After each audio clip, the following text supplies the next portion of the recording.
Docteur, il paraît que les douleurs articulaires sont plus fréquentes chez les femmes que chez les hommes.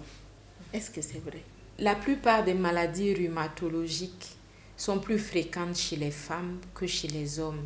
C'est le constat qu'on a fait dans notre contexte. On a fait un certain nombre de travaux et on s'est rendu compte sur 23 550 patients qui ont été vus en 14 ans, on avait à peu près 70% de femmes pour l'ensemble des malades qui sont vus.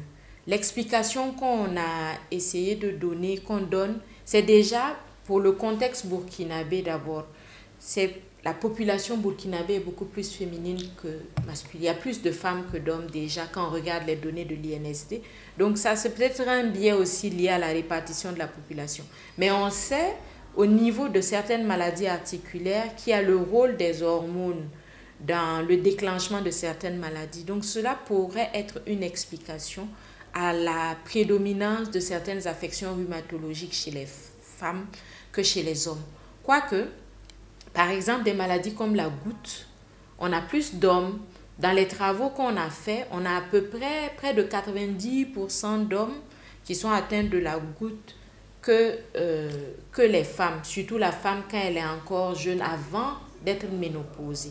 Mais dès que la femme perd un peu un certain nombre d'hormones, notamment l'œstrogène, avec l'âge, elle a tendance à équilibrer pour ce qui concerne la goutte. Elle fera autant de gouttes que l'homme. Parce qu'en fait, ces hormones, notamment l'œstrogène, en fait, ont un rôle, permettent de baisser l'acide urique au niveau du sang.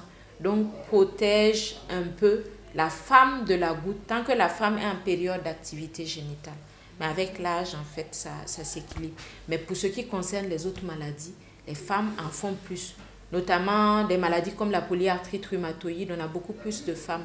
Parce que les hormones, notamment les œstrogènes, ont un rôle sur l'immunité et déclenchent une certaine réaction de l'immunité qui expose la femme à faire plus de rhumatisme que les hommes. C'est pareil pour l'arthrose aussi, où on a beaucoup plus de femmes qui font de l'arthrose que les hommes. Est-ce que vous avez des conseils pour les femmes, vu qu'elles sont plus exposées que les hommes aux maladies articulaires?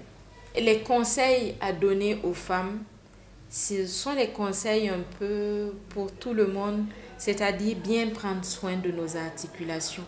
Parce qu'en vérité, on se rend compte dans notre contexte qu'on ne prend pas bien soin de nos articulations, notamment par rapport au poids. Vous savez que il y a des conceptions un peu, on ne dirait pas culturelles et tout ça, qui font que quand quelqu'un a tendance à être maigre ou mince plutôt, on pense que bon, c'est pas très bien.